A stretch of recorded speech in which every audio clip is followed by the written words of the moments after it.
Hello everyone, welcome to my channel Joint Math Learning. আজি আমি এই ভিডিওটিত আয়তৰ ওপৰত আলোচনা কৰিম। আয়ত মানে কি বা আয়তৰ কালি কেনেকৈ নিৰ্ণয় কৰা হয়, পৰিসীমা কেনেকৈ নিৰ্ণয় কৰা হয় বা আয়তৰ ভিতৰত নো কি বস্তু আছে। এতিয়া আমি ইয়াৰ এটা আয়ত আঁকিম। এইটো এটা আয়ত। এতিয়া কি শৰ্ত সাপেক্ষে এইটো এটা আয়ত হল। যে আয়ত এটা হ'ব লাগিলে তাত চাৰিটা বাহু আৰু চাৰিটা কোণ থাকিব লাগিব। এতিয়া চাৰিটা বাহু আৰু চাৰিটা কোণ থাকিলে এটা আয়ত নহয়। এতিয়া ইয়াত কি শৰ্ত থাকিব লাগিব যে আয়ত এটা হ'ব লাগিলে ইয়াৰ এইডাল বাহু আৰু এইডাল বাহু আমি দেখিছো ইয়াৰ বিপৰীত সাইডত এইডাল বাহু আছে আৰু এইডাল বাহুৰ বিপৰীত সাইডত এইডাল বাহু আছে। মই নাম দি পেলাই মই বুজাই দিম। এতিয়া ইয়াত মই একোটা নাম দি দিছো। এইটো হৈছে এ কোণ, এইটো বি কোণ, এইটো সি কোণ, ডি কোণ আৰু মাজৰ এইটো ও বিন্দু। এতিয়া প্ৰত্যেকটোৱে একোটা বিন্দু, এ এটা বিন্দু, বি এটা বিন্দু, সি এটা বিন্দু, ডি এটা বিন্দু। এতিয়া এ বি সি ডি এই চাৰিটা বিন্দু সংযোগ কৰা হৈছে চাৰিডাল ৰেখাৰে। এ বি এডাল বাহু, বি সি এডাল বাহু, সি ডি এডাল বাহু আৰু এ ডি বা ডি এডাল বাহু। এই চাৰিডাল বাহুৱে এ বি সি ডি চাৰিটা বিন্দুক সংযোগ কৰিছে আৰু এটা বন্ধ চিত্ৰৰ সৃষ্টি কৰিছে। তাৰ লগতে আয়তৰ যিখিনি বৈশিষ্ট্য যে বিপৰীত বাহু হৈছে এ বিৰ বিপৰীত বাহু হৈছে সি ডি আৰু এ ডিৰ বিপৰীত বাহু হৈছে বি সি।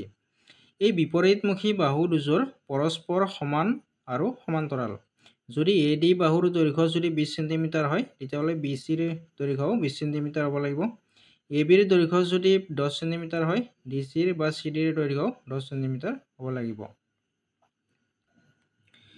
এতিয়া চাওক আমি 10 সেন্টিমিটাৰ আৰু 20 সেন্টিমিটাৰ ধৰি লৈছো।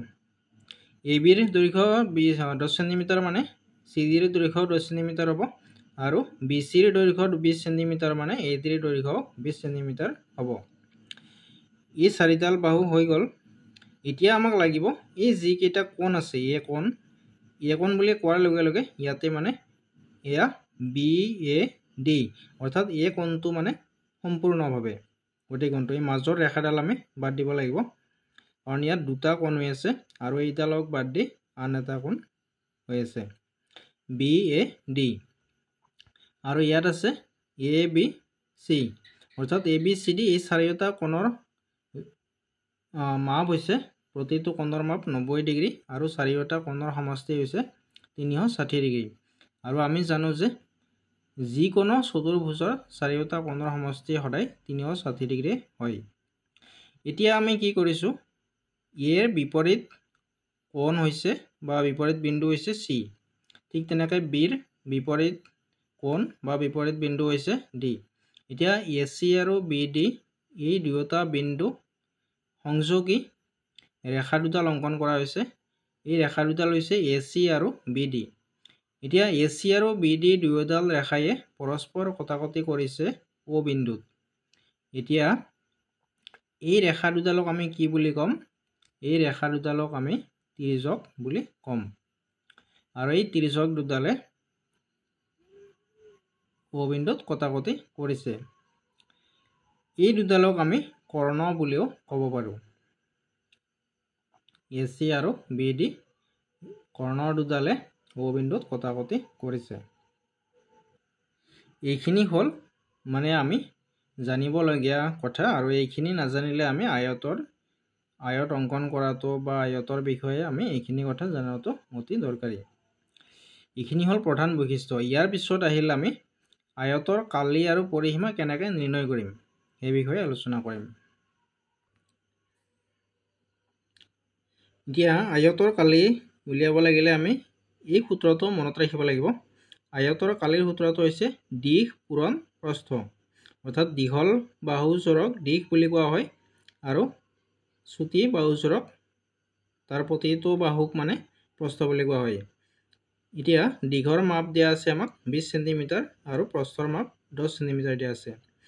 কিন্তু আমি যিহেতু সংখ্যা দুটা আমি পূৰণ কৰিছো, পূৰণ কৰাৰ কাৰণে কি হৈছে যেটো আমাৰ সেন্টিমিটাৰ একক আছিলে সেই এককটো গৈ বৰ্গ সেন্টিমিটাৰ হৈ গ'ল অৰ্থাৎ 2টা সেন্টিমিটাৰ পূৰণ কৰাৰ পিছত আমি বৰ্গ সেন্টিমিটাৰ পাইছো ইকুৱেল 200 বৰ্গ সেন্টিমিটাৰ এতিয়া আমি পৰিসীমা উলিয়াবলৈ চেষ্টা কৰিম অৱশ্যে পৰিসীমা উলোৱাটো অতি সহজ কাৰণ আটাইকেইটা বাহুৰ যোগফলটো হৈছে পৰিসীমা যিকোনো চিত্ৰৰ ক্ষেত্ৰতে ত্ৰিভুজেই হওক আয়ত হওক সমান্তৰিক ৰম্বাস পঞ্চভুজ বা ষড়ভুজ যি